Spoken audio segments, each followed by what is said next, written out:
Hey, good evening, sports people from USA, International, Canada, Long Island, aka Strong Island, plus the 5 spots of Brooklyn, Bronx, Manhattan, Staten Island, and Queens. This is your man, G Money Stacks, aka the Gregonator, YouTuber, host with the most, misunderstood, lonely nomad, unstoppable independent podcaster, and Queens, New York native of Laurelton, Queens, New York. You're rocking with me on the 62nd episode of the Sports Edition show. Excellent, fun, vibrant talks podcast. I do apologize for the long delays. I had a lot going on for me, not just with life, but with other stuff in between. Um, and yeah, just taking it one day at a time. I did have a difficult loss recently regarding my uncle. Um, and yeah, it was a blow, but at the same time, like I said, whenever you're going through a difficult loss, you just take it one day at a time, and you just got to keep on living for yourself. You know what I mean? And speaking of living for yourself, why don't you go ahead and grab that subscribe button for me on the YouTube channel page of the sports channel page of Excellent Fun Vibrant Talks podcast. Leave a like and a comment, and of course, tap on the noni bell along with alerts so you can be reminded when the show goes in the air via live stream. And of course, be sure to stay tuned for more video content, upcoming episodes, previous episodes, and of course, download the episodes. Just one moment.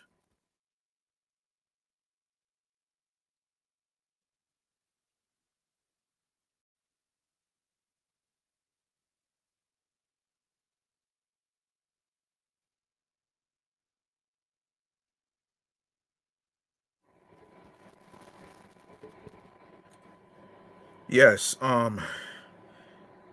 yes, download the episodes, share the videos, and of course, make sure you listen, stream, and watch these episodes. In case you miss any of them, don't worry. Um, Everything will be uploaded and posted to the sports channel page and along with streaming platforms. So stay tuned for that. And of course, tell a friend to another friend, and I will handle the rest at the end of the show. All right. In the meantime, now before I even go into the sports topics, why don't I just go on ahead and get to? I don't think I have. Wait, hold on a second. Do I even have? You know what? Hold on a minute. Yes. Let's go to a little mental check-in real quick, though, man. All right.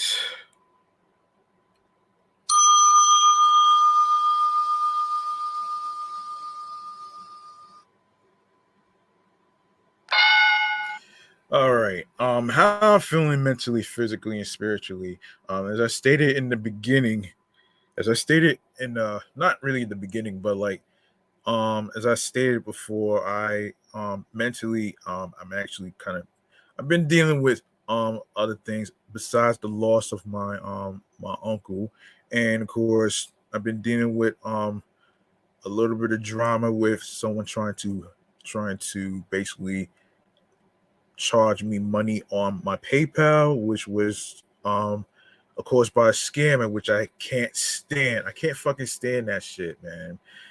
And on the physical and physical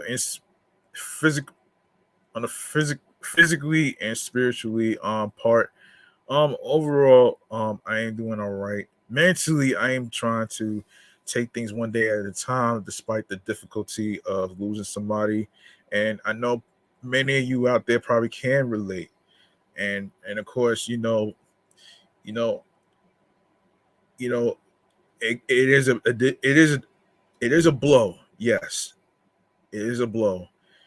But at the same time, You have to keep on living for yourself. You don't you gotta keep living for yourself. I mean, it is what it is. But on the other hand, now that I got that out the way, let's get into let's get into some sports topics real quick, man. I know I've been delaying this topic regarding the layoff of Jalen Rose, which is kind of crazy though, man. But well, let's get into this right now, man. Jalen Rose, man, laid off, man. That's gotta suck though, man.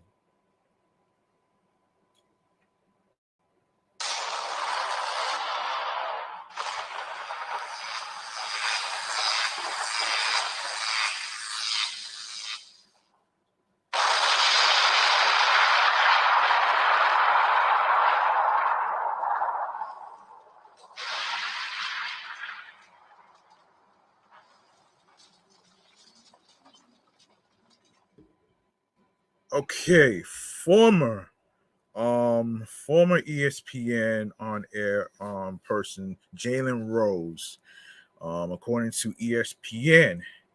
Unfortunately, unfortunately, um, he got laid off.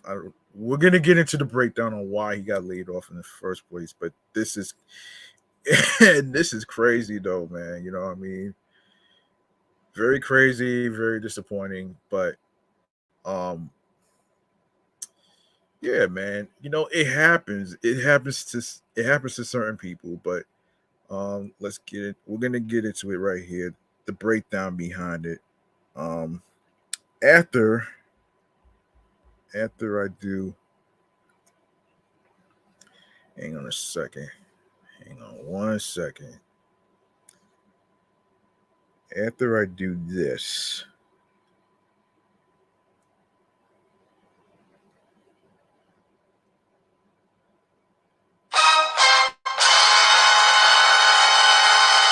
yeah, I know what you're thinking, man. But here's the story behind Jalen Rose being on fired, according to ESPN, which I have it right here on me. So listen to this. Okay, according to ESPN. All right, so ESPN has let go of about 20 on-air personalities who have now taken to social media to react to the news following the cuts. David Pollock shared a message with his followers on Twitter after news broke that he was one of the talents who got laid off from the sports network. Damn. I won't be brought back to college game day next year or to ESPN, and just wanted to say thank you to so many people. I just appreciate everybody along the journey. The former NFL player said in his video statement, 12 to 13 years ago, ESPN taking a chance on me and all the people that I got to work with. He continued, I got to work with so many great people and do so many things that was so awesome for so many years. And I'm just very, very thankful for it. And I don't know what's next. I have no clue what's next in my life. But one thing God showed me all along the way is that He is for me.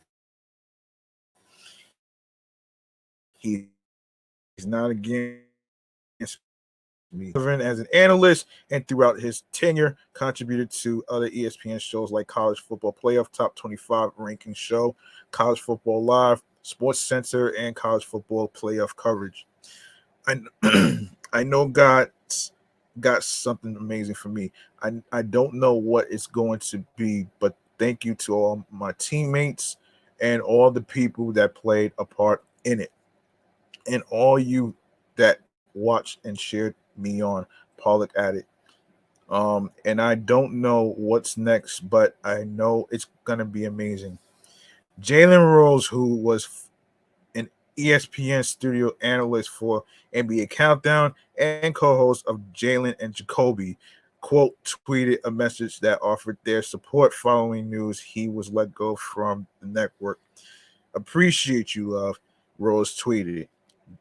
Jordan Cornette, host and college basketball analyst, took to Twitter and said, "Enjoyed my 6 years at ESPN. On on to the next opportunity." Previously, Susie Colbert tweeted, "Today I joined the many hardworking colleagues who have been laid off. Heartbreaking, but 27 years at ESPN was a good run. So grateful for a 38-year career. Longevity for a superwoman. No, not excuse me. For a woman in this business is something I'm especially proud of. Next step, a project that gives back." Other personalities that were let go from their duties at ESPN included Max Kellerman, Jeff Van Gundy, Keyshawn Johnson, Matt Hasselbeck, Chris Chelios, Steve Young, Rob Nikovich, Neil Everett, Ashley Brewer, June Lee, LaFonso Ellis, Todd McShay, and Jason Fitz. Okay. Um So if you want to hear more of Jalen Rose, he has a podcast on Spotify and audio streaming platforms. Give me 1 second. Let me just go grab the name of it. One moment.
Okay, his podcast is Jalen Rose, the Renaissance Man.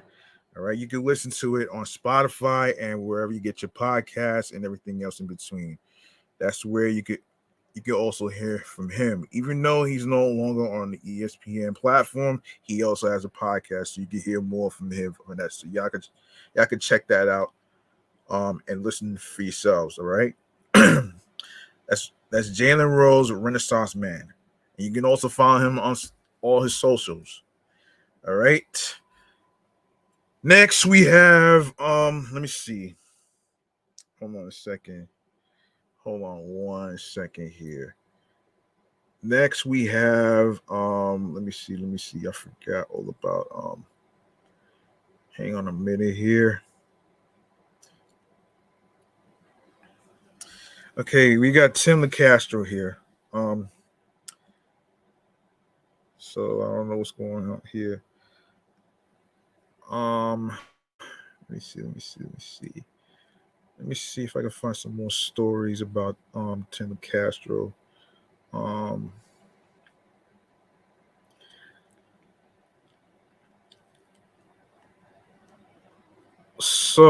let me see.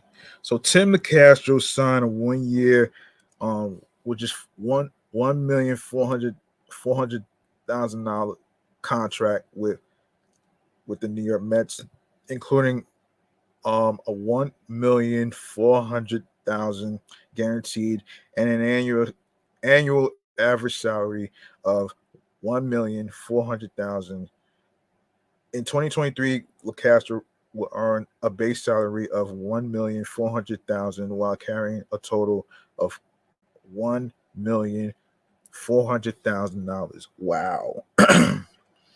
Hmm. That's very interesting.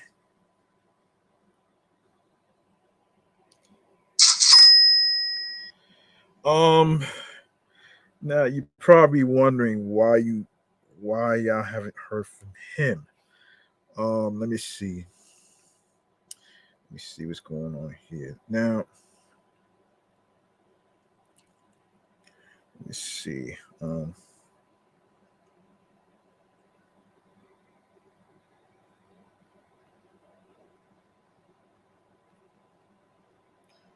Hang on one second. Now you're probably wondering why you haven't heard from them. Um, so this is very unfortunate. A while back, this probably happened. Hold on a second. Let me see. Hang on, hang on. I'm sorry.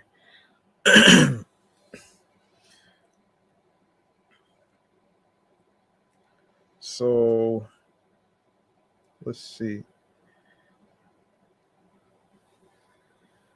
Okay, so a while back, this is from May actually. This was like 2 months ago actually. I'm sorry.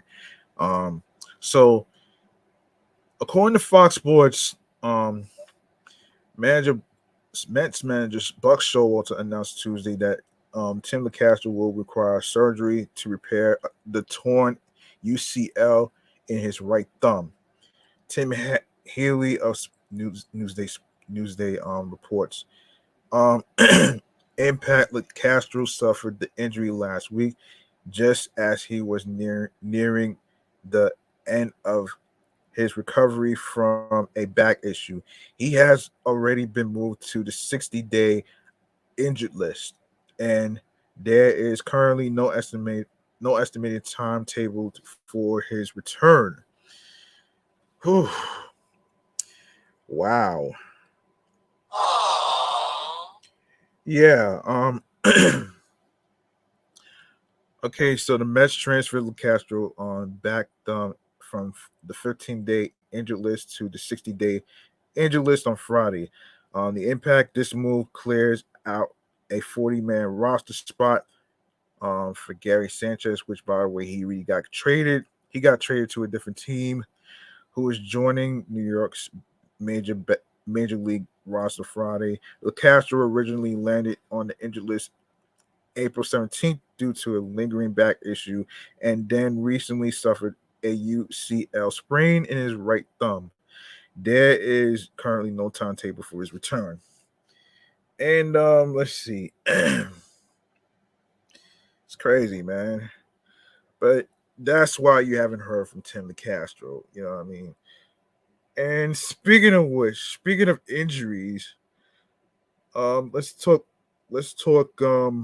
Starling Marte.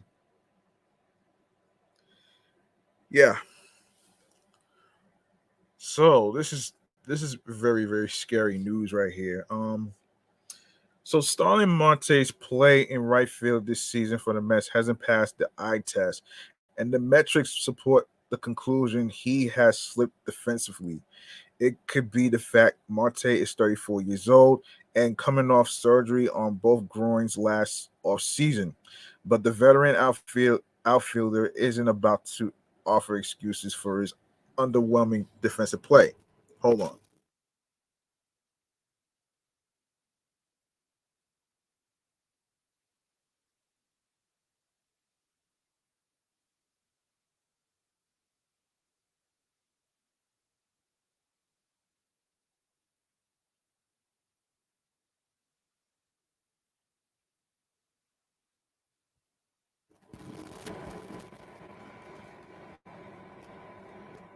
Okay, little by little, I am getting to the level that I want to be at, but I feel good. Marte said through an interpreter on Saturday before the Mets 5-1 win over the Pirates at PNC Park.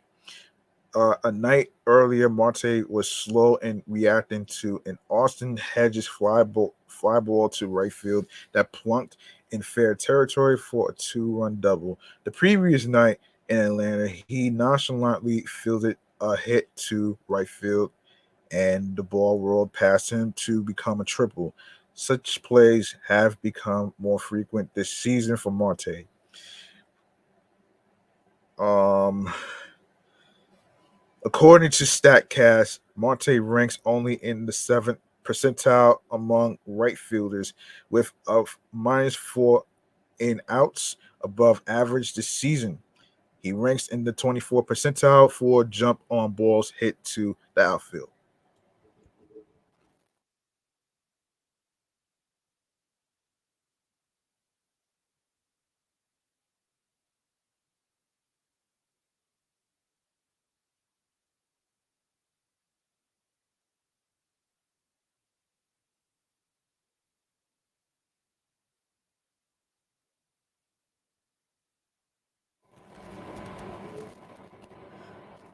Marte's strength remains his arm, which few outfielders can match. I am trying to run to the ball as hard as I can, and you try to help the team out in any way possible, Marte said.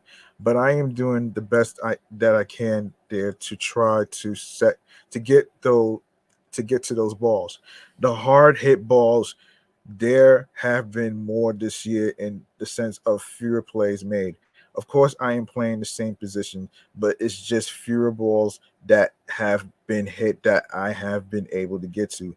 Marte, who arrived before last season on a 4-year contract worth $78 million, was among the Mets' best performers last year. Hmm. Okay, one moment. Over here. Hold up.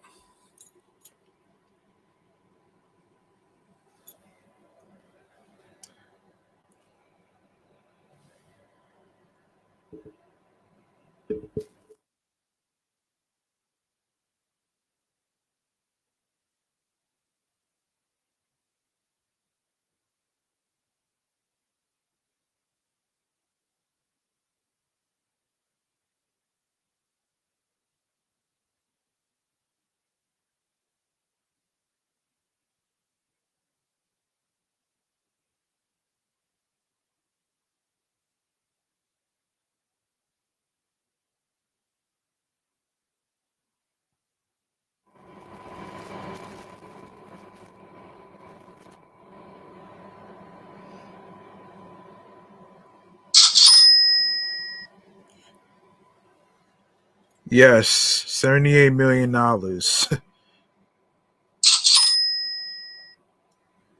All right. If he were excelling at the same level on offense as last season, when he produced an .815 OPS, his defensive shortcomings might be easier for the Mets to overlook. Hmm.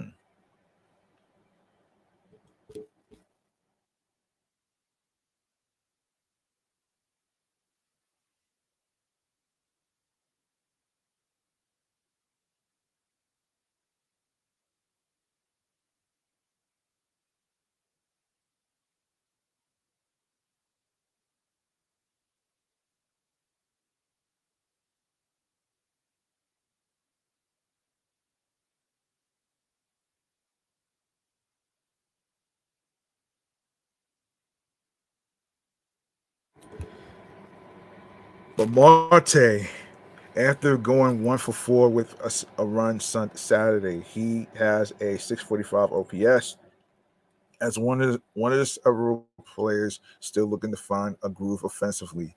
Last season, Marte was only -2 in outs above average as a right fielder, but his defensive miscues were less glaring. I understand what you're talking about, manager Buck Showalter said to a reporter's injury no inquiry, excuse me. But then he shows you a real flash of the level that he spoiled us with.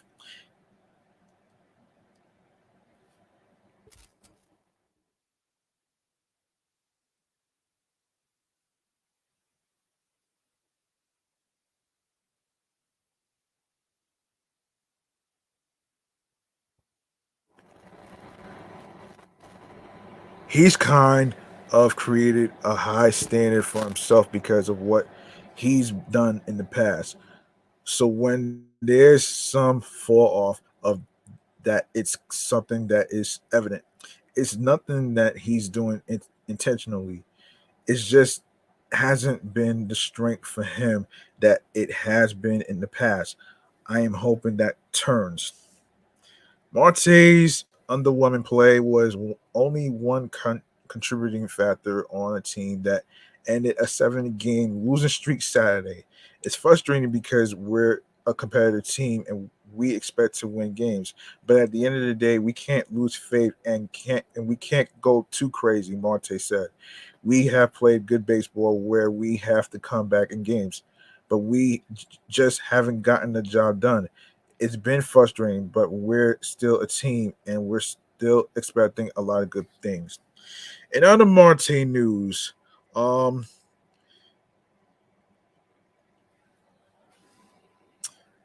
um, what I've been hearing is that he's been having migraines, which is very scary and unfortunate. So this is also according to the New York Post.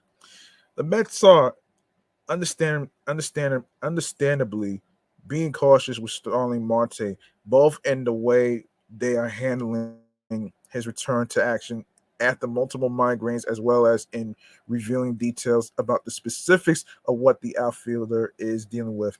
Manager Buck Showalter said Marte, who was eligible to come off the 10-day injured list Thursday but didn't, isn't necessarily expected back anytime soon, and many look for a second opinion. Showalter said a return is not imminent. Um,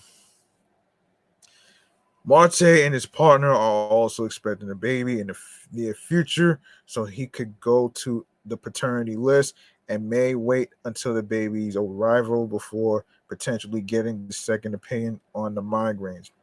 After going through 2 days without any migraine effects last week, Showalter said Marte has dealt with the team. No, has dealt with them again this week on a lesser scale. Showalter said Marte hasn't received any bad news with the migraines and is entitled to a second opinion to get clarity on the cause of the headaches and why they've occurred so close together. Yikes. Yikes, man. Then migraines is no joke, man. It is not easy. You know what I mean? Not easy at all, man. Not as easy. Scary as it is, man.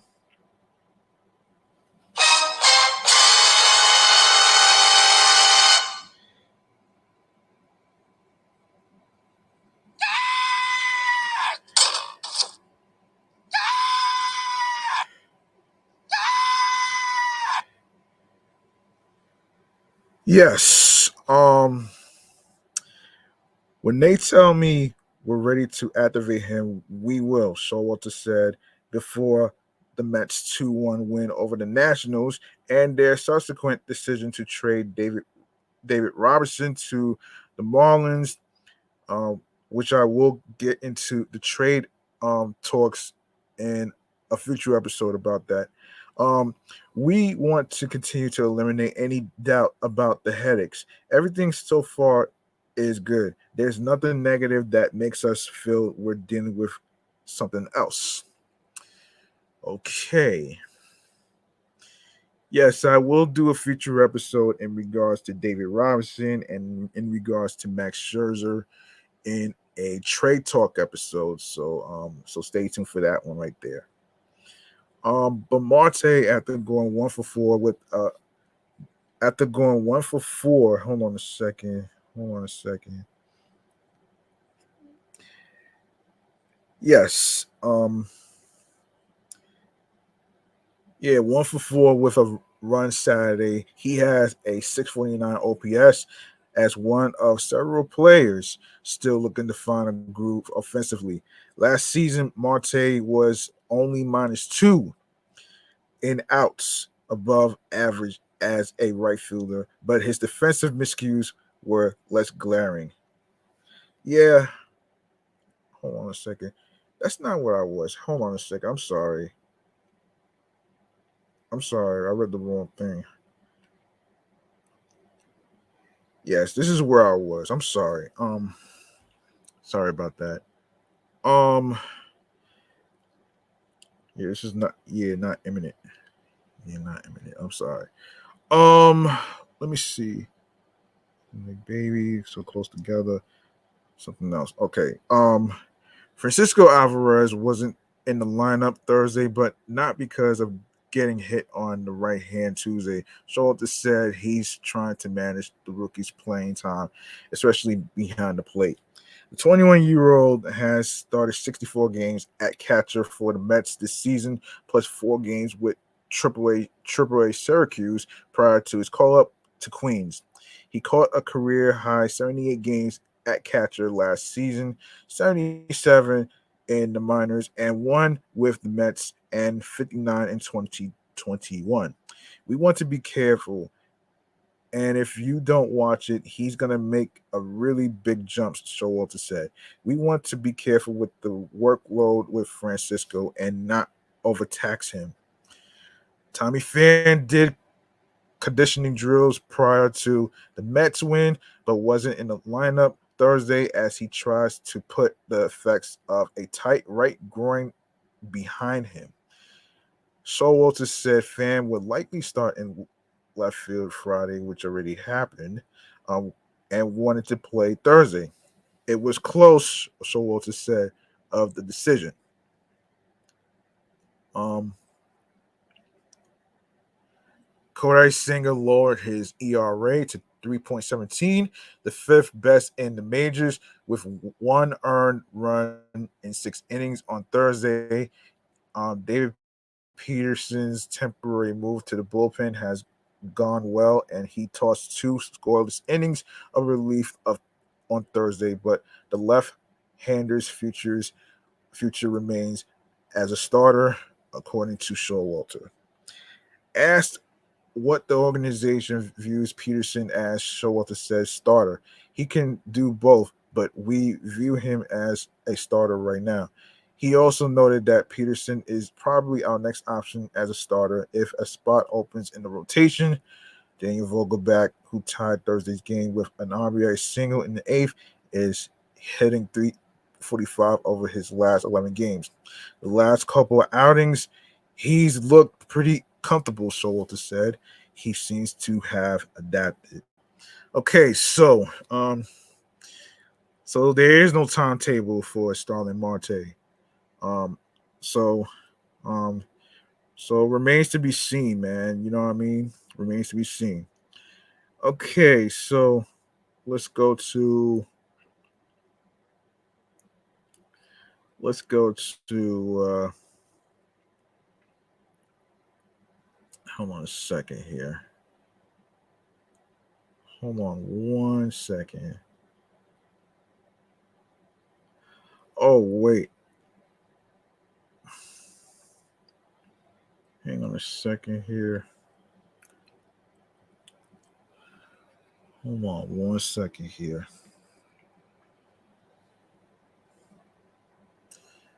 Okay.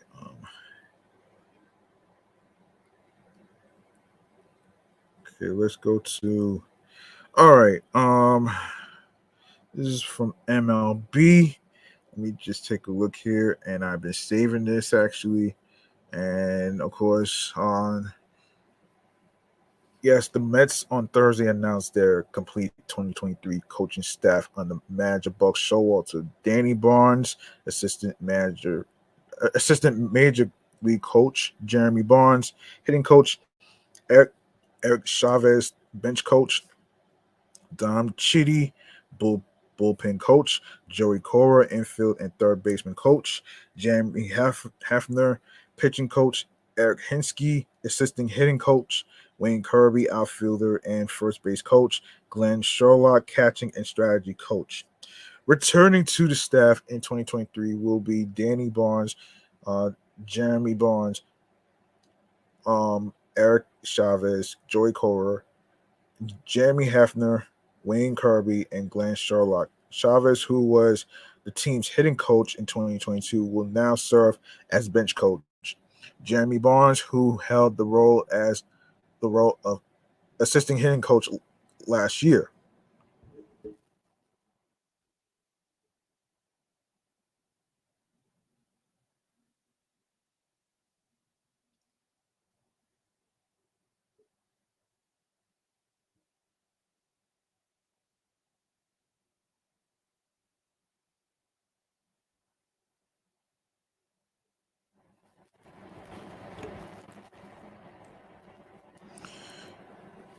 Yes, last year will now serve as the club's hitting coach. Sherlock will continue on as the team's catching and strategy coach. Dom Chitty joins the organization as the team's bullpen coach, while Erick Hinske will serve as the club's assistant hitting coach. Dom Chitty, age 64, joins the Mets as the bullpen coach. This will be the third time working under Showalter after serving in roles together in Baltimore and Texas. Chitty spent um, the past two seasons with the Los Angeles Angels in the same capacity. He served he has served in various roles with the Atlanta Braves um, from 96 to 2001, 2009 to 2013, 2017 to 2020. Orioles 1982 to 88, 2014 to 2016. Rangers 2002 to oh 08, and Cleveland 1989 to 1995. Chitty played 6 seasons in the minor leagues for the Braves from 1976 to 80 and Orioles 1981 after being selected by Atlanta in the second round of the 1976 first year player draft. Eric Eric Hinske, age 45, entered his first season with the Mets as assistant hitting coach. The Wisconsin native most recently spent 3 seasons from 2019 to 21 with the Arizona Diamondbacks in the same role. Same role. He worked with general manager Billy Epler in 2018, serving as the hitting coach for the Los Angeles Angels.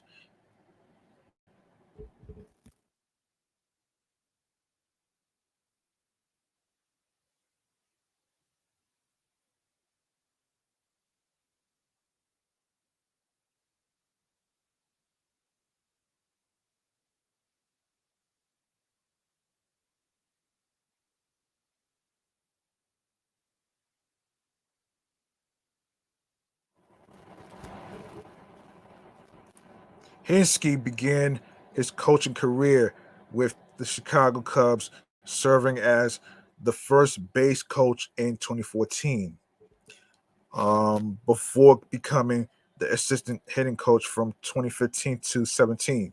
He was originally selected in the 17th round of the 1998 first year player draft by the Cubs and spent 12 seasons with the Toronto Blue Jays from 2002 to '06, Boston Red Sox 2006 to '07, Tampa Bay Rays 2008, Pittsburgh Pirates 2009, New York Yankees 2009, Atlanta Braves 2010 to 12, and Diamondbacks 2013.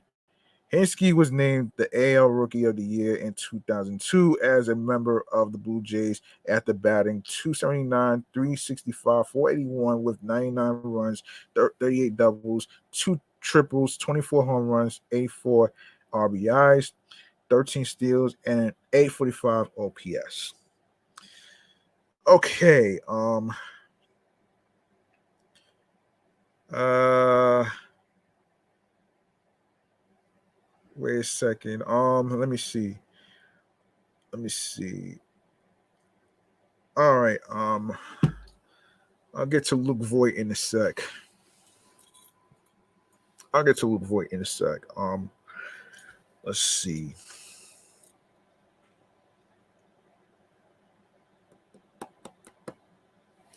Okay, so and of course, according to SNY's article, Mark Canha's 2022. Hold on a second. 2022 debut season with the Mets was a good barometer of who he is as a player. Known for his ability to get on base, Canha reached safely at a clip of 367, which was actually a slight uptick from his career mark of 348. He also played a solid left field and was a consistent presence in the Mets lineup, playing in 140 games. So how does Canha take his game to the next level in 2023? Well, yeah, he's 2023. Yeah, this is 2023. Yeah. According to the 34-year-old, the answer is pretty simple. Add more power. I'd like to hit more home runs, said Canha, who hit 13 bombs last season. I think I had a career high in doubles last year, and I'm happy with that. But I think the way I trained this off season, I kind of trained to attempt to try to hit more home runs. That was glaring from that was glaring that was glaring thing from last year. That the home runs were down, but I don't think it was like there are a lot of reasons for that outside of my control. But yeah, that's kind of the goal. Canna was never been Canna has never been a home run hitter, but he's averaged homers per 162 games over the course of his career. But no, excuse me, with his best single season coming in 2019 when he launched 26 home runs for the Oakland A's. Candace says Sunday morning that he lifted heavier this off season and worked on more explosive stuff with his hitting coaches. And he comes into 2023 with a personal goal to take a step, as he calls it, from good to great. I'm proud of the season I had last year. It was good. It was what I'm used to doing, Candace said. It was a comfortable season that I was pretty consistent. Obviously, you want to play great. We're not in this to be good. We're in this to be great. And I like to be great this year. If I'm elevating myself last year, I gave it everything I had. I did really well. I think I showed people who I am, and that was a very good example of my game. But I think there's more in the tank, quite frankly, and I'm looking forward to seeing what I can do this year. The veteran outfielder has 1 year remaining on his contract, though the Mets do hold a team option on Canha for the 2024 season. Obviously, it's been some trade talks that he was one of the players, including Tommy Pham, and along with other players in the trade talks, which will be discussed in a trade talk episode, which I'm not gonna have time to do it here. So, and while he jokingly said he plans on shattering his club record of 28 hit by pitches, Canha wants to improve his game overall and added more power he believes is paramount. I want to do well. I want to keep my career going, he said. You could say it's a big year for me personally. I'm always very methodical and work hard and everything. But this year it was all right. Let's really go for it with the training and not leave any stone unturned. You know what's crazy? I'm watching these Mets games, and crazy thing is not only Mark Canha gets hit by a pitch, but Pete Alonso and along with other players always getting hit by pitches. Now it's crazy. It's crazy to say. I can't say it's intentional, but sometimes there's always gonna be that one particular batter that's gonna get upset for being hit by a pitch. And to me, I just wish the opposing teams could actually just not like, you know intentionally, not intentionally, hit the opposing team batters. I just wish that could stop, man. We don't need any more. We don't need any more brawls, man. You know what I mean? Just play a good game, man. You know what I mean? Of course, sometimes there's always going to be some bad games, but it is what it is, man. But but for holding a club record of the Mets of getting hit by pitches is a wild one right there. It's a wild one right there, man. But yeah, well, we'll see what happens though, man. We'll see what happens though, man. If there's any more because the trade deadline is not until Tuesday of August 1st. So by then, um, I will be building up some more information in a future episode in terms of what happened and the benefits behind those trades. So I'm not going to be able to do it here. So I will save those topics for a trade talk episode in the future. And also in Mets news, they signed Voit. So the Mets announced that they have signed first baseman Luke Voit to a minor league deal. He would join AAA Syracuse and be active tomorrow.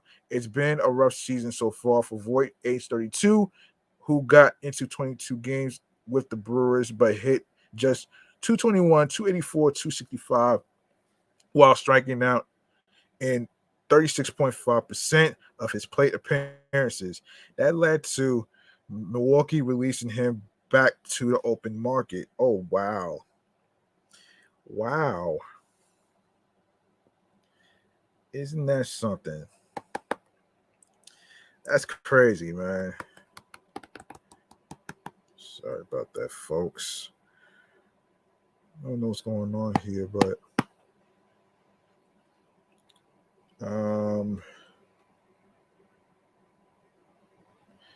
yeah, here, yeah, I'm sorry. All right. All right. Let me see. Where was I? Yes. Um, okay, this is what I meant to use.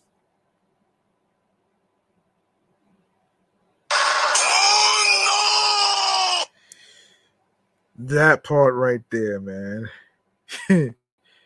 That part right there.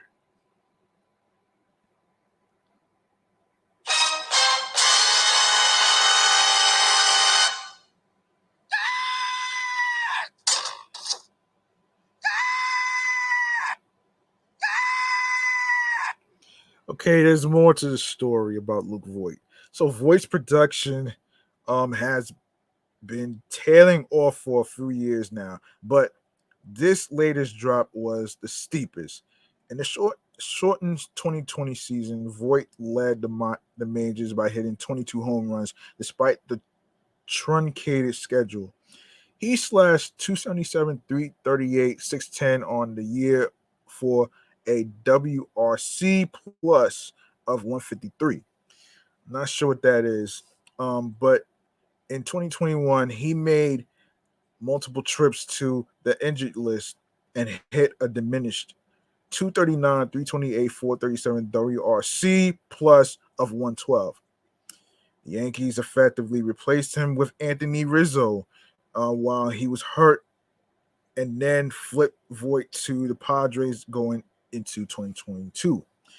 He only lasted a few months in San Diego before going to the Nationals as part of the Juan Soto deal, finishing the year with a combined 226, 308, 402 line and 102 WRC plus. He was non-tendered and joined the Brewers this year, but dropped even further, as mentioned above. Despite the downward trend, um, it's not too surprising that the Mets are willing to take a shot. For one thing, they just lost their primary first baseman, as Pete Alonso is going to be sidelined for the next 3 to 4 weeks after getting hit by a pitch on his wrist, which by the way, he's already feeling better. He's already feeling better and stuff. He did have some struggles actually, while at bats, but he is getting better. He is getting better though. He's been getting back to the home run surge. In in a 2 game hit series of the recent game. I believe it. I believe it was. It was like maybe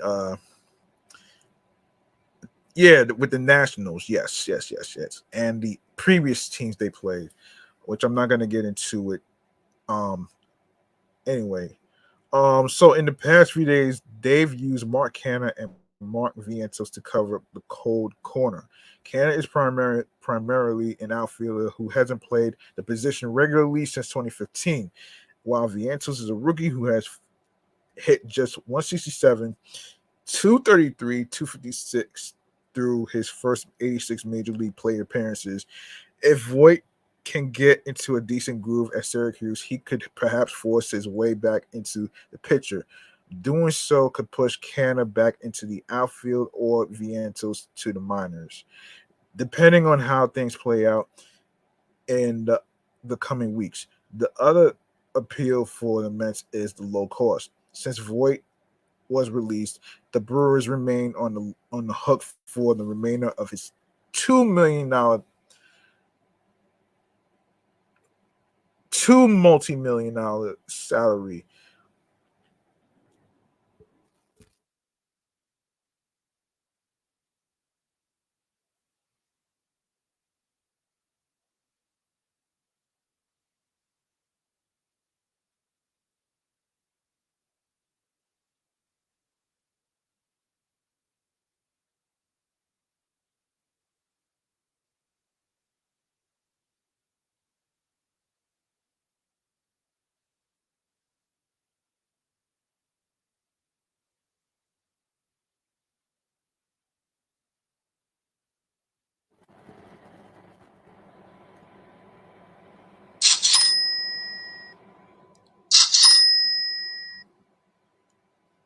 Okay, even if the Mets call him up to the big leagues, they would only have to pay him the prorated league minimum salary, with that amount subtracted from what the Brewers pay. Hmm. Okay. Let's see. Um. Okay, we're gonna do a little recap of what Steve Cohen did. Um. Actually, so the New York Mets owner Steve Cohen and his wife dished out $5 million to fund the effort to bring mind-bending psychedelic drugs into the mainstream. The seven-figure sum was donated by the Stephen and Alexandra Cohen Foundation, an organization that the hedge fund billionaire founded to inspire community service and philanthropy across many sectors, including psychedelic research. Let's see. Let's see. Right. So, oh boy, let me get rid of that. Okay, so the foundation. Wait, hold on. So, hold on a second. Yes, so the foundation's website commends the active ingredient of magic mushrooms because of its alleged positive and long-lasting effects on some of the most deliberate, debil, de, debilitating and chronic medical conditions, including addiction, anxiety, and major depression. The foundation gifted the money to MAPS, which is a multidisciplinary association of psychedelics studies. The San Jose, California based organization is financially entrenched in pushing the U.S. Food and Drug Administration to approve MDMA to treat post traumatic stress disorder. MAPS Public Benefit Corporation subsidiary plans to submit a new drug application for MDMA, also known as ecstasy or oh gosh, Oh, damn. Ecstasy on Molly to the FDA later this year, the organization told Bloomberg. Oh, gosh. Anytime you hear ecstasy and Molly, it doesn't sound like a good combo right there. It doesn't sound like a good combo.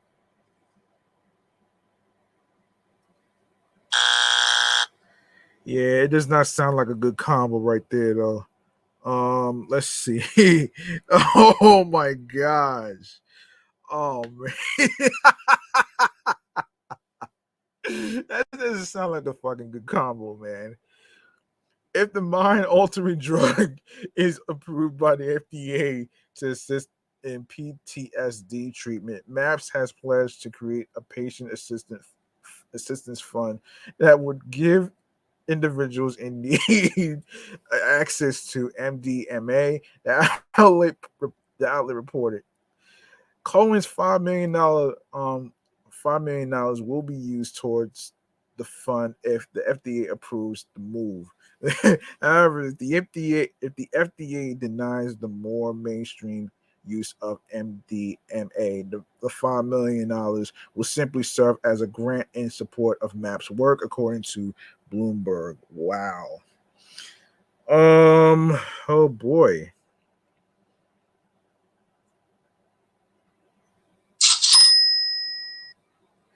And the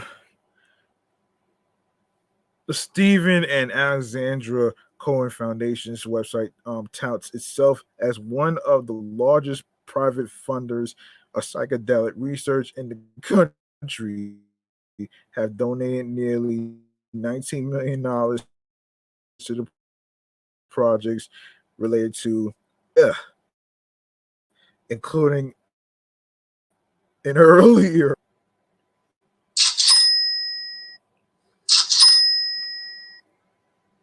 And yes, representatives for the Cohens didn't immediately respond to the Post's request for comment.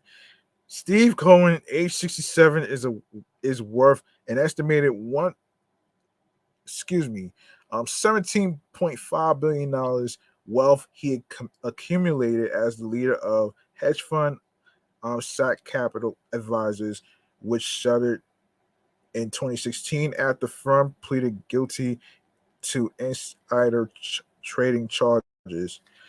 While Cohen was never personally charged, the hedge fund was ordered to pay a record $1.8 billion in 2013, and Cohen was banned from managing outside money for 2 years.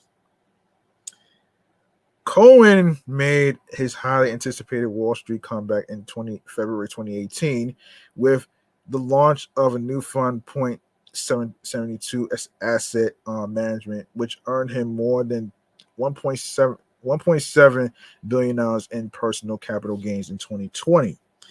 That same year, Cohen cut a check to buy the MLB's New York Mets for $2.4 billion. ESPN boosted the team owner as a godsend for the for Mets fans and the richest owner in the game. Wow. Yeah.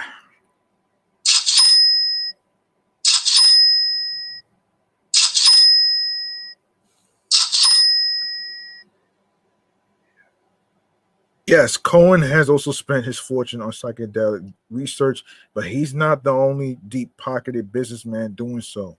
On Wednesday, Tom's Shoe founder Blake McCoskey,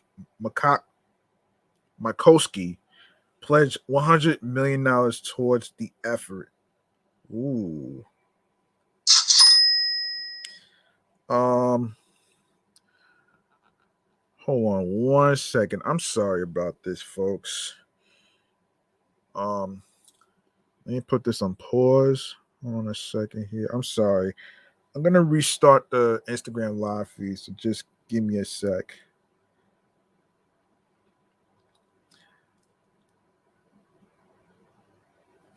Give me a second.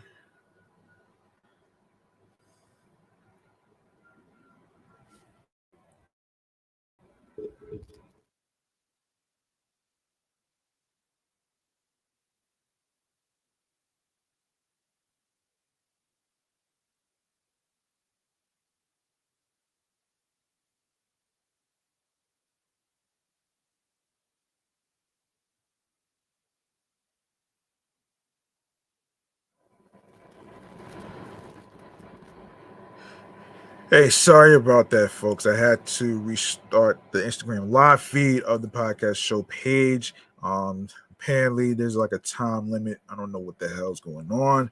But anyway, man.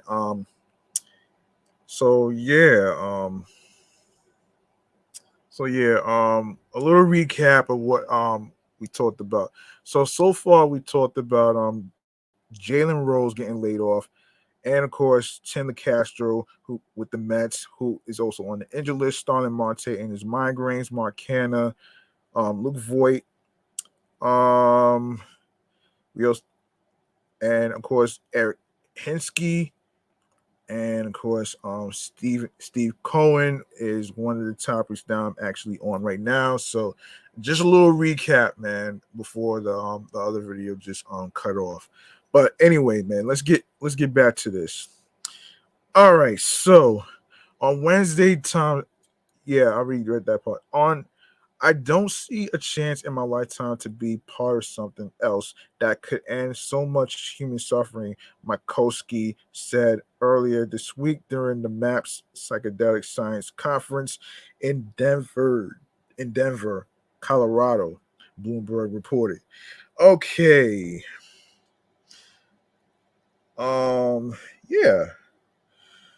Well, that sounds like a good deed that he's doing. I mean, yeah, it's a good deed. That's a good deed. And let's see. Let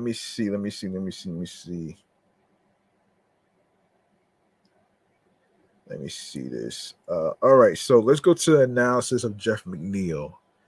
All right, so um, okay, I'm sorry, so an analysis. Okay, so this off season, and this is from Amazing Avenue, um, .com.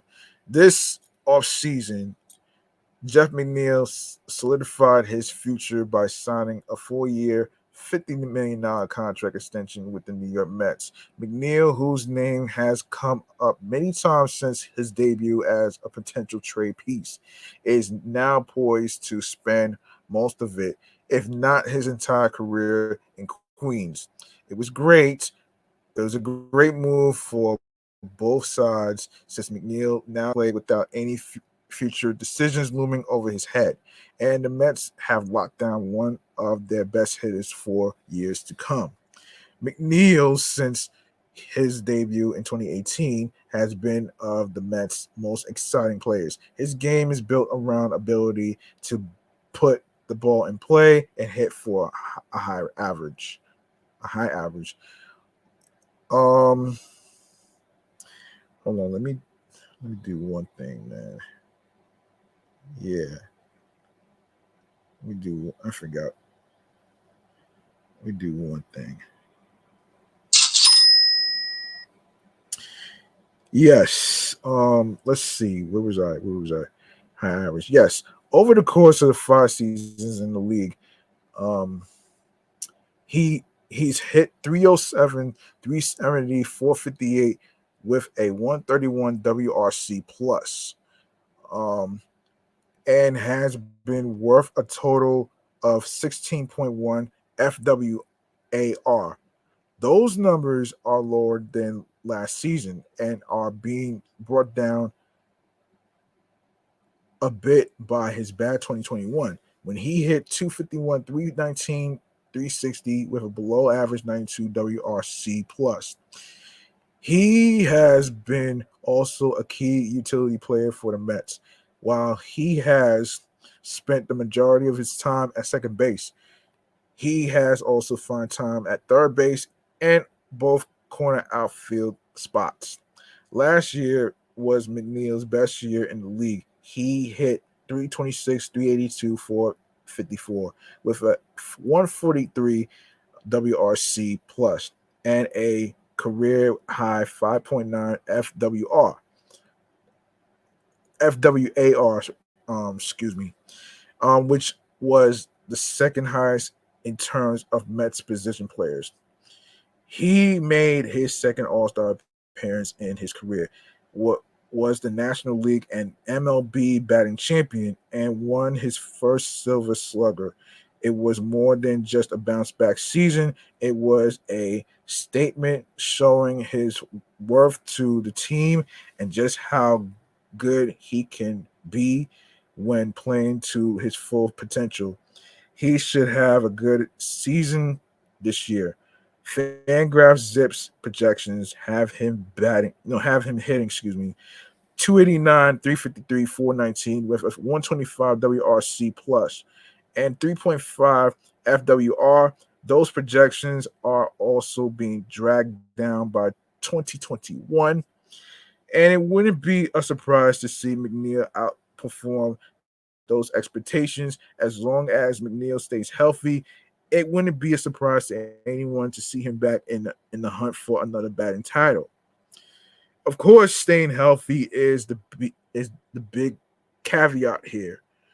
Part of the reason why McNeil had a bad 2021 was injury problems.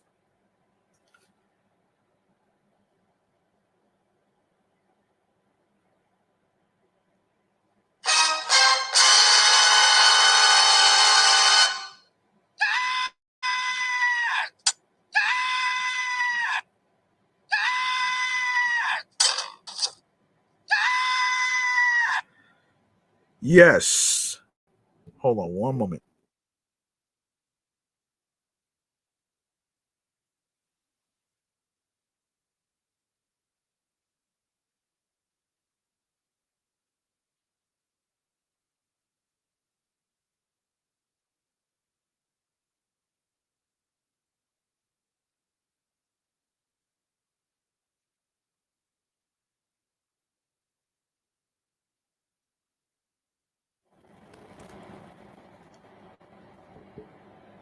Yes, he dealt with hamstring issues throughout that season, which was plagued with injuries to key Mets. However, he's always been a bit injury prone throughout his career. He was hurt a few times in 2019 with hamstring strains popping out twice during the season. Between 2016 and 2017, McNeil only played 51 games due to various injury issues. And in the first month of the season, McNeil will turn 31. And as he gets older, the injury risks grow. Jeff McNeil has made himself an integral part of the Mets lineup, and he is now being paid as such. While the concern for injury will grow as McNeil ages, as long as his skills and abilities continue to be some of the best in the league, he will be a franchise cornerstone for the Mets for years to come. Oops.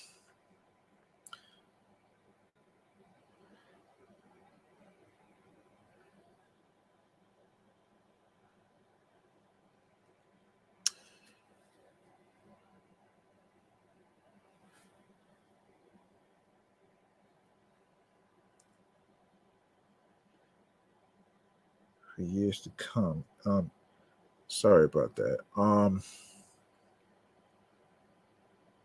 Yes, yeah, I think that's about it for. Let me see. Let me see. A little recap about Jeff McNeil. Hold on.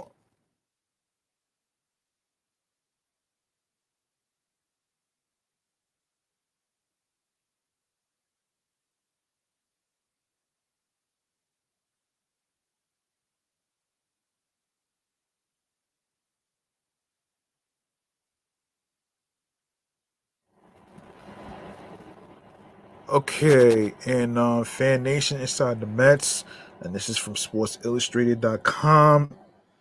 Um, Not good news for the reeling New York Mets. All-star and batting champion Jeff McNeil is out of Saturday's lineup. This is a little recap, actually.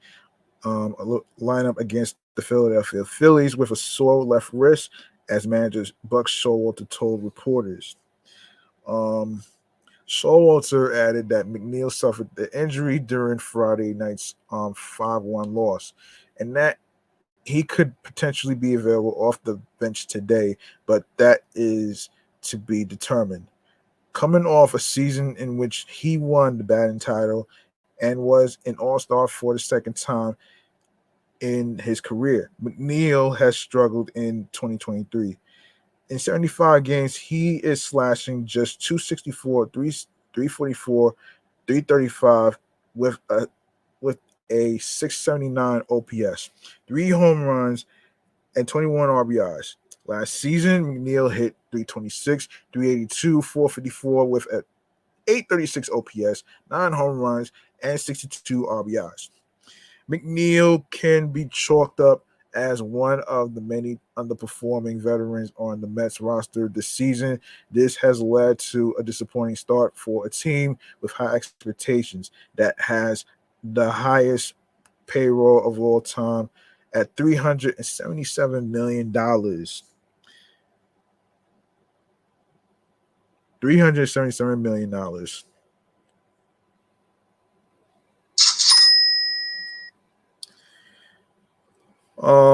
The Mets are a season's worst 7 games under 500 at 34 and 41, but right now they are at 48 wins and somewhere in the 50s loss column.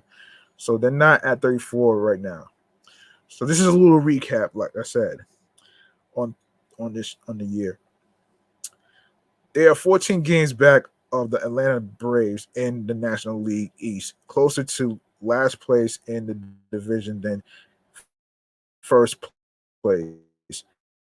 As for the wild card, the Mets are 8 games back of the Miami Marlins and 7. Okay, what else? What else? What else? What else? Let me see. Yes, another recap of the Mets. Another recap of the Mets. This is from MLB.com. Hold on.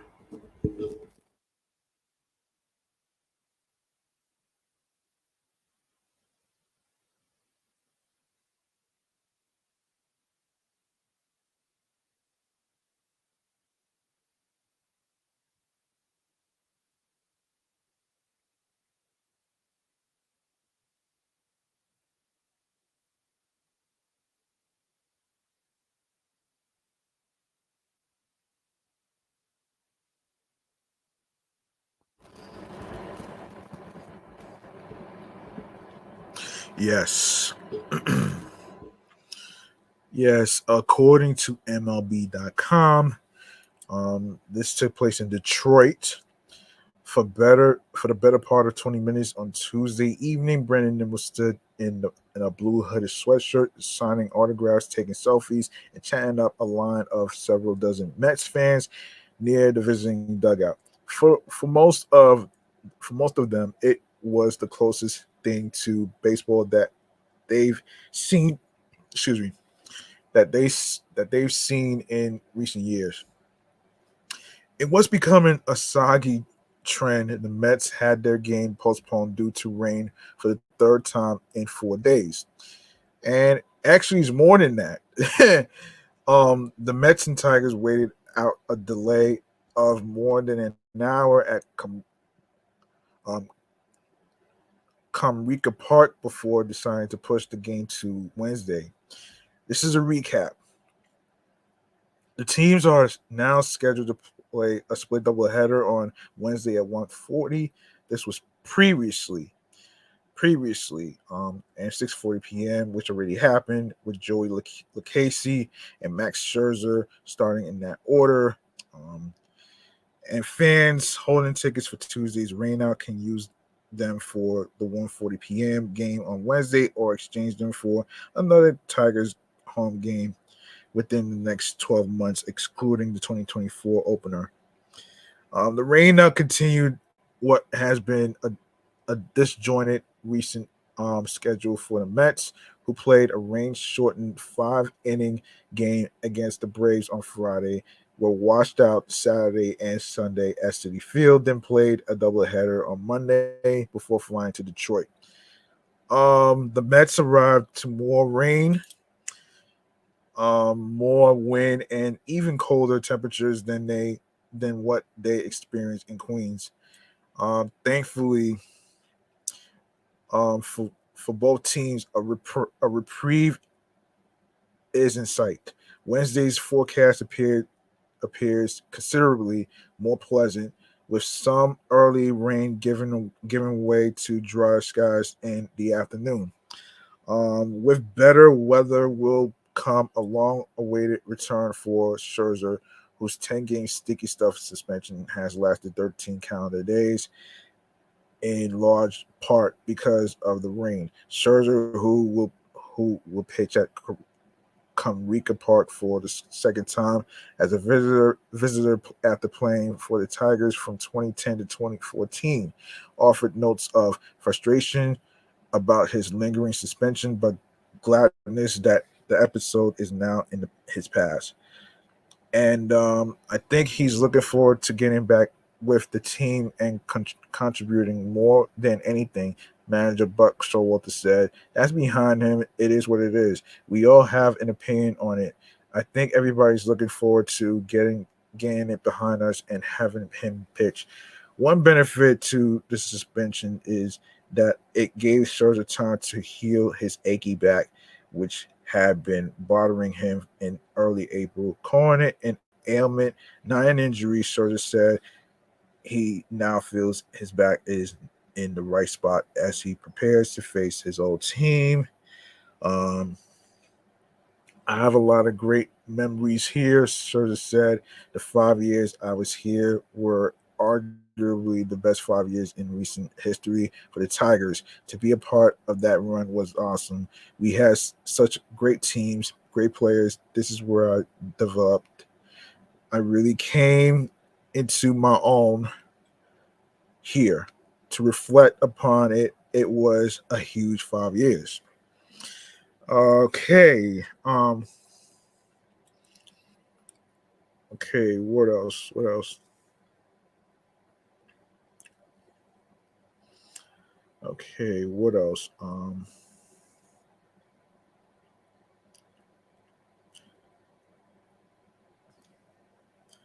Yes.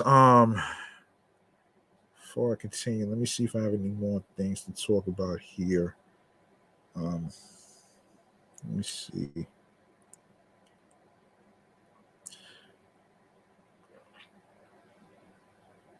Oh yeah, Brooklyn Cyclones.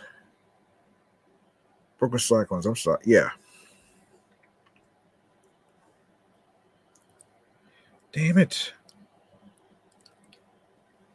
Oh boy. Oh boy. Um. Sorry about that.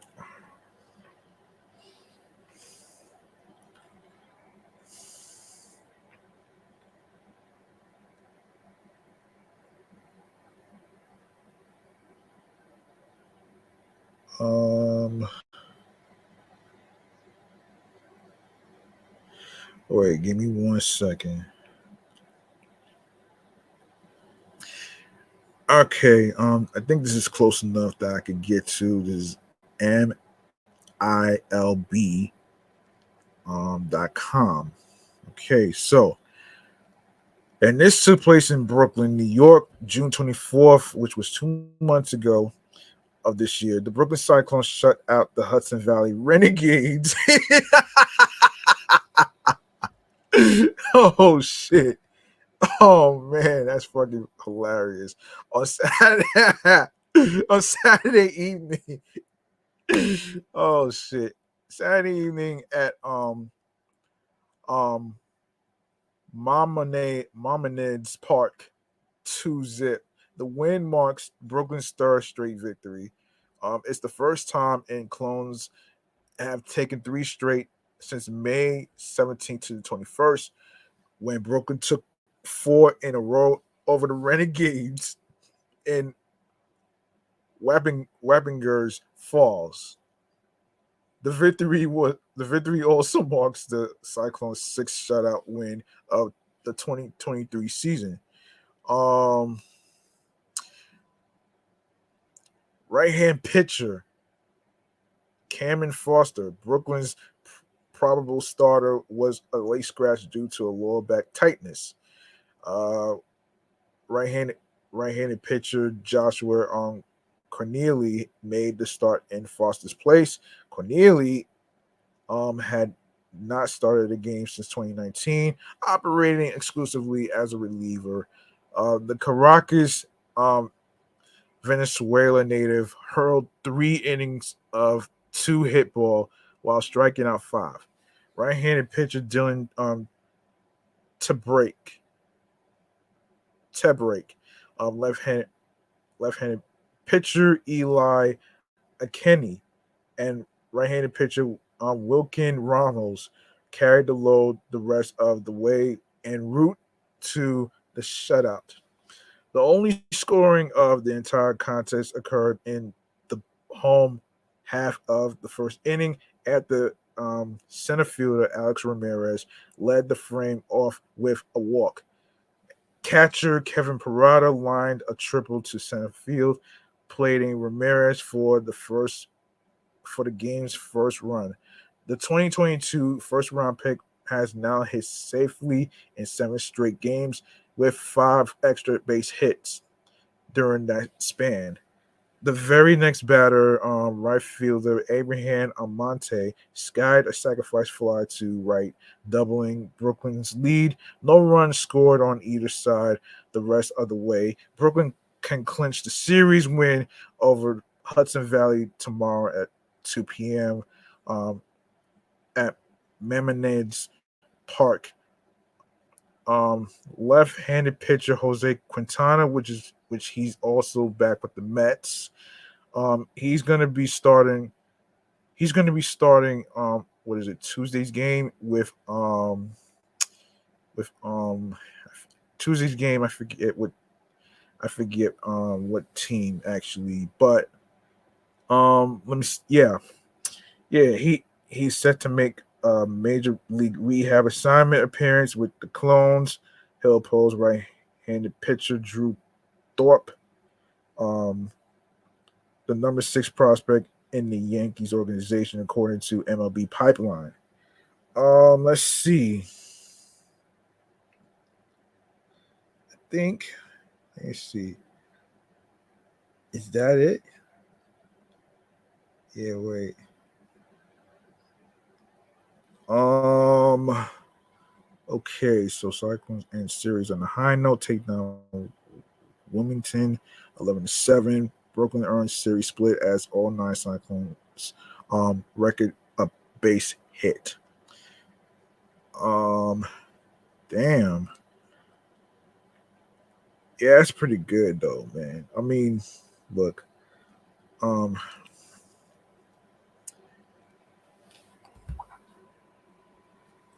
hold on 1 second.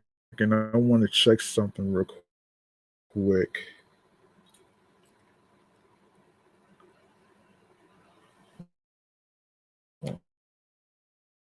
Let's check something.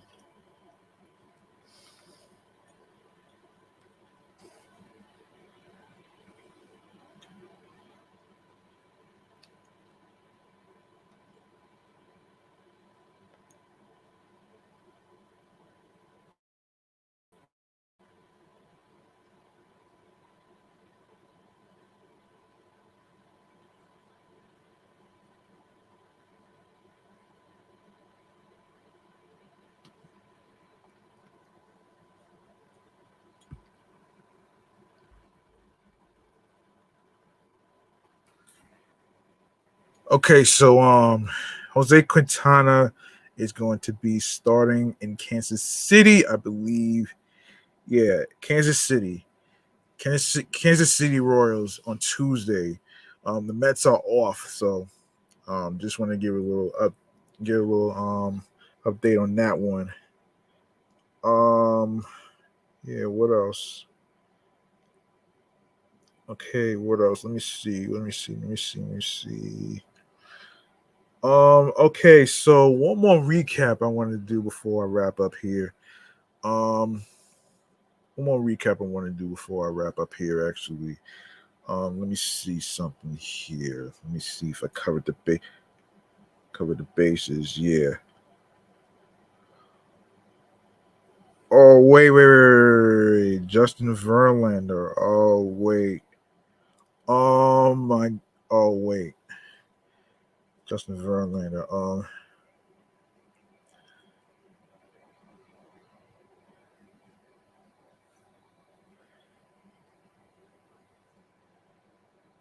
You know what? I'm gonna save the Justin Verlander 250th win for another episode. Um, I'm gonna save that actually. As a matter of fact, but yeah, I'll save that. I'll save that. I might not have time to get to it, but anyway, let's get to another recap. Another recap, though, man, and and the game took place on picks. Wait, hold on. Yeah, no, hold on. This is from picks11.com. Actually, sorry. Excuse me. Let me see.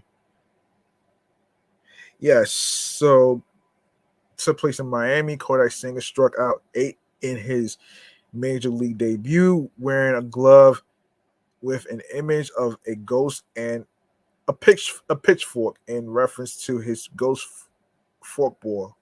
Forkball, excuse me. Leading the New York Mets over the Miami Marlins 5-1 Sunday. The 30-year-old left hand left-hander agreed to a $75 million contract, 5-year contract after going 84 to 8 to 44 with a 2.59 ERA in 11 seasons with the Pacific League's Fukuoka SoftBank Hawks. He became a difficult first inning and allowed 1 run, 3 hits, and 3 walks in five and one third innings.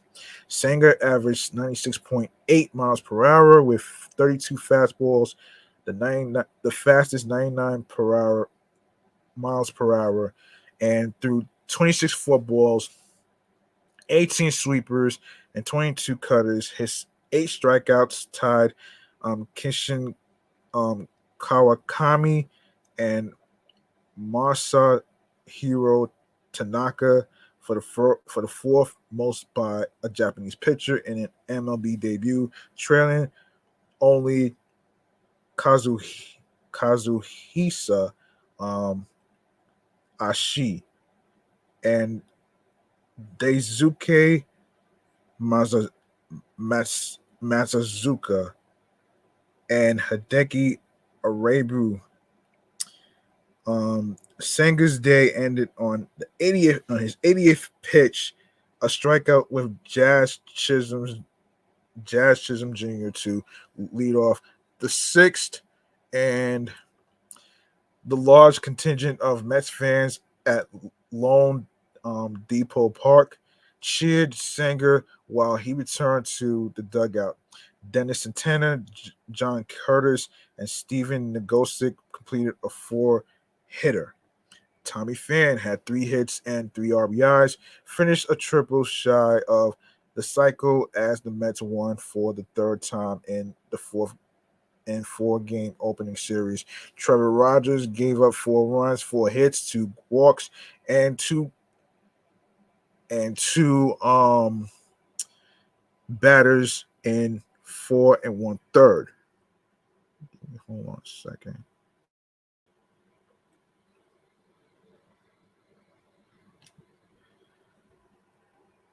Yeah, yeah. After four pitch walks in the first, Pete Alonso and Mark Canha loaded the bases. Jeff McNeil hit a dribbler between the mound and first. Rogers flipped the ball past first baseman Yuli Gurriel as 2 runs scored. Senga labored through a 36-pitch bottom half as Miami's first 5 batters reached and narrowed the deficit to Jorge Soler's RBI double. But Senga escaped a bases-loaded jam by striking out Gurriel and Jesus Sanchez. Um, retiring John Birdie on a line drive to right. Pham hit his first homer for the Mets, a two-run drive in the fifth, and had an RBI double in the seventh when his sinking line drive to center drive eluded a diving Chisholm. Senga and Miami pitcher Haskar Brazobin were cited for pitch clock violations, along with Marlins batter Avisel Garcia.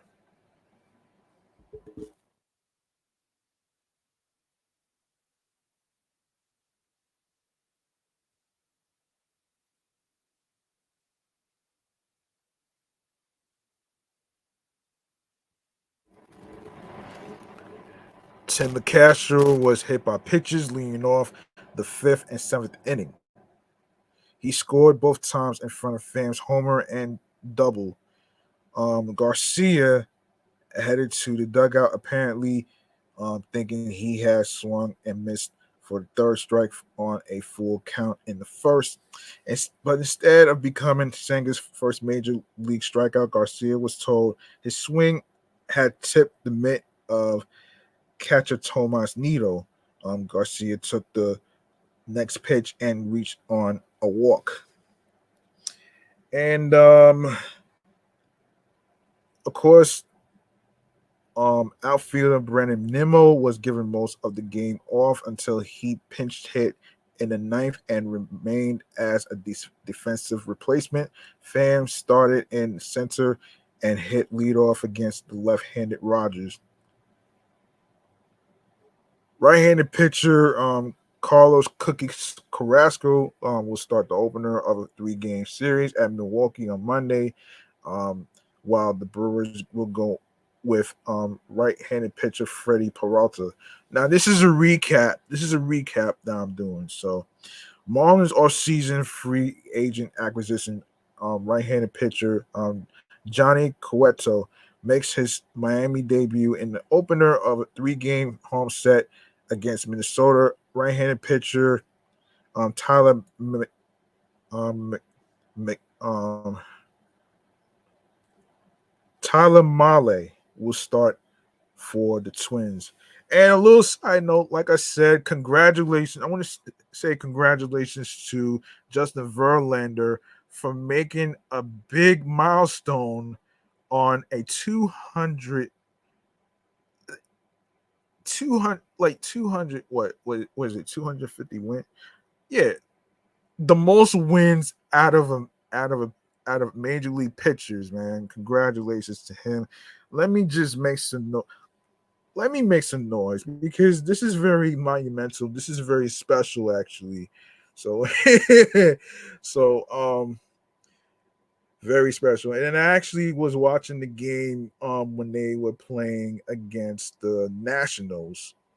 So congratulations to him. Mets took 3 out of 4 out of the Washington Nationals. So let me let me make some noise for Justin Verlander and his milestone wins.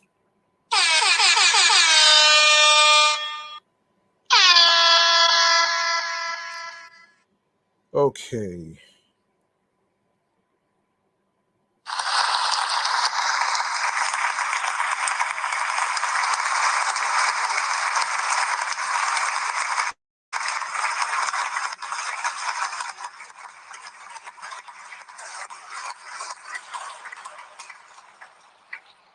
I'm gonna break down the whole milestone of Justin Verlander in a future episode. So I just wanted to actually say congratulations to Justin Verlander. Um, one of the most amazing pitchers in Major League Baseball, who just completed his mission. So there you go. There you go, right there.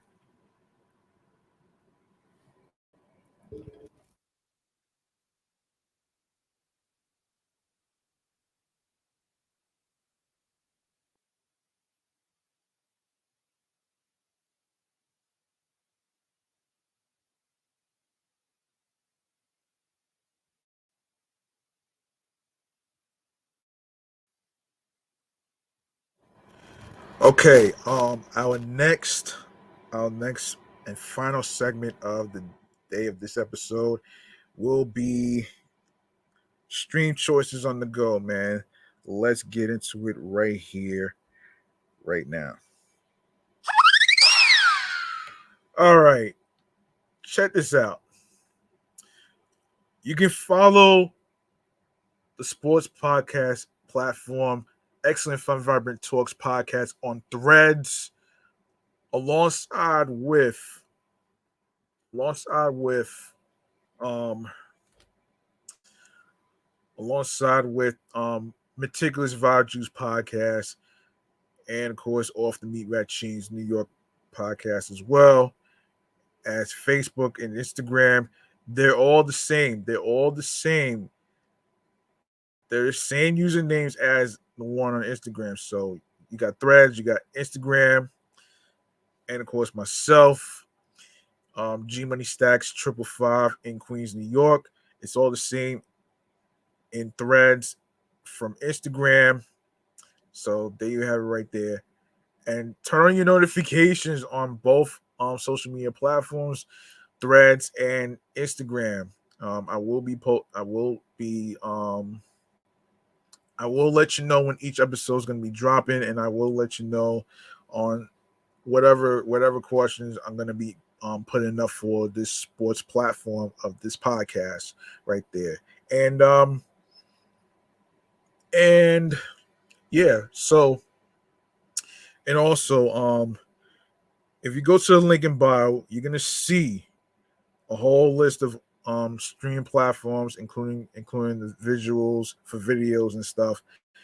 If you go to the link that says Linktree / Excellent Fun Vibrant Talks Pod, you're gonna see a whole list right there that I want you to download onto your iPhones, Android phones, alongside with your iPads, your Android tablets, your laptops, which includes Apple Mac and Dell laptops, which includes Windows as well. You can download these apps as I list them, starting with Audacity, Audible, Amazon Music, Breaker, Bullhorn FM, Castbox FM, Deezer, Listen Notes, Moon FM Podcast, Player FM, Pocket Cast, Podfriend, Podhound, Podopolo, Podorama, Podcast Index, Podcast Addict, Podchaser, Podverse, Podcast Guru, Podvine, Spotify for podcasters, um, TuneIn Radio, um, Google Podcasts, Radio Public, Stitcher included, iHeartRadio, the number one app for music, radio, and podcast. You don't need a credit card or debit card to download iHeartRadio or any of the apps whatsoever. Um, you can make sure you follow this sports edition show, Excellent Fun Vibrant Talks podcast on iHeartRadio, as well as Meticulous Vibe Juice podcast, review show, and Off the Meat Rack Chains New York Avenue podcast as well. And of course, do the same for YouTube. Make sure you grab that subscribe button for me, and also click on the noti bell alongside with alerts so you can be reminded when the show goes in the air via live stream, alongside with the sports topics that's being discussed. Tell us what you tell us. Tell us. Um, tell us what you thought about the sports topics that's being discussed, along with the recaps. I do recaps on this podcast as well as current. So there you have it right there. You have it right there. Yes. So make sure you listen, stream, watch these episodes, download the episodes, share the videos, share the episodes. Stay tuned for more video content, upcoming episodes, previous episodes, along with the sports topics that's being discussed. Tell a friend to another friend, and of course, be sure to share the link that says Linktree Excellent Fun Vibrant Talks pod, along with the podcast itself, with your husbands, your wives, your boyfriends, girlfriends, friends, people you are cool with, that likes to watch sports and everything else in between. Whether you meet them at barbecues, birthday parties, um, block parties, wherever you meet new people. All right, so there you have it right there. Now that's gonna do it, man, for me right here, man. And like I said, I do apologize for the long delays of the sports podcast episodes, and I will be back with another episode. Um, and of course, tune in next time on the Sports Edition show of Excellent Fun Vibrant Talks podcast, where I am going to basically give a breakdown on on Eduardo Escobar, who's no longer a Met anymore, who's with the Los Angeles Angels now. So I will break that down along with other topics. So stay tuned for all those. And remember, the grind doesn't stop. Hard work pays off. And if you want something, you want to make sure you want to make sure you find something that makes you happy, that makes you happy, that makes you happy, that clicks to you, that clicks to you. Um, and of course, you have to work hard in order for you to get what you need. You need to work hard and earn it. Yes, find like I said, find something that clicks to you, that makes you happy, and and and what gets you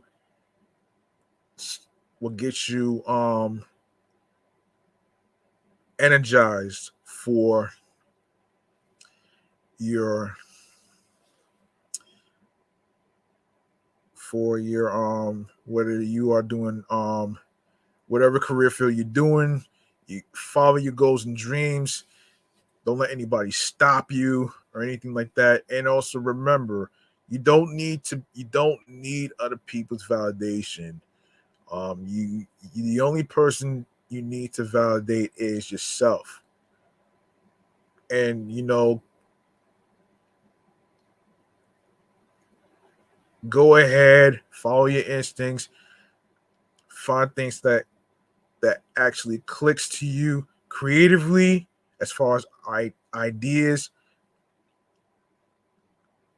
and of course mentally, physically, and spiritually, that gets you into your zone, alongside with tunnel vision. All right. And yeah, that's it, man. And also I've been covering the writer's strike on my other platform, off the Meat Rat Chains New York Avenue podcast. I don't know if I'm going to be able to record episode 278 today. Most likely, I'm going to actually try to record it either today or tomorrow. I'm not sure, but anyway, man. In case you don't know, there's been a writer's strike that's been going on for about two to about it's about to be 2 to 3.5 months right now. So WGA, which is the Writers Guild of America, they've been on strike for 79 days, and SAG AFTRA has been on strike for like over 6 days now. I will continue to update on the strike on my New York Avenue podcast. So just want to let you know, for those of you out there on the picket lines, trying to do what you can to get a better deal and protection from AI and everything else in between. Don't give up the fight, and don't give up the fight. And I hope y'all I hope y'all do your best to actually win this. So if you're going to be out there picketing, make sure you are hydrated with water. Make sure you hydrate yourself with water. I know it's been a heat wave for the past couple of days and stuff, man. So make sure you hydrate yourself with some water. Of course, be sure you have some food, man. Make sure you have some food. If you're gonna be doing all this picketing, protesting, make sure you have some food or snack with you. You know what I'm saying? You, you, you don't want to pass out while you're protesting, okay? You don't want to do that. All right. I just wanted to put it out there, man. Good luck. Good luck out there. Fight the good fight. And I hope you guys out there get a better deal. All right. So boom, there you go. All right, I'm up out of here. Thank you very much. You could have listened to any podcast in the whole world, but you chose to listen to the sports podcast episode right here. Episode 62 is in the books. Episode 62 is in the books. Basically, let the new baseball season be. Hold on, what did I say here? Hold on, what did I say here? 1 second.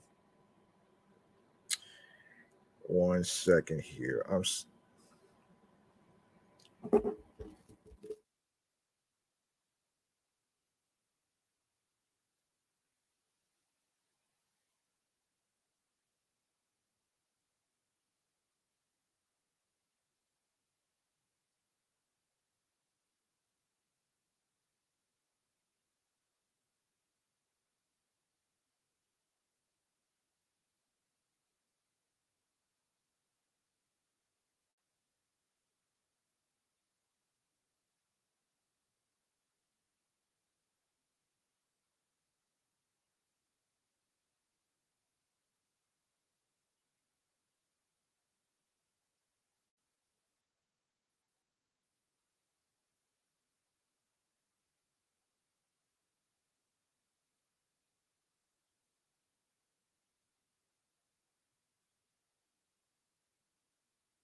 Yeah, so I forgot to mention the name of this episode, Let the New Baseball Season Start Fast.